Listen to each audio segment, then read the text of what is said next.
ये जो पॉलिटिक्स होता है ना, इसमें कोई सगा वगा नहीं होता है, इसमें लोगों की अहमियत होती है। बोलने से कुछ नहीं होता बेटा, करना पड़ता है। पापा एक दिन जब हमारा फोटो और नाम पूरे शहर के बैनरों पे होगा ना, तब आपको पता चलेगा पैसों में आग लग रही है या रिश्तेदारों के कलेजे में। देख रहे हैं हमारे लल्ला को। ममता पुत्र चेतक शर्मा लोगों के दिलों का राजा है, राजा।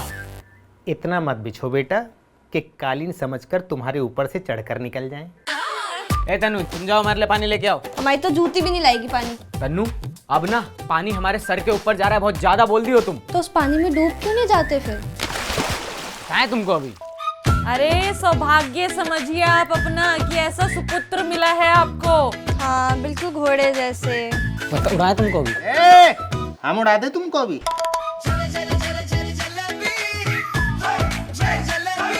तुम्हें तो वैसे गलत ही पढ़ा दिया हमने।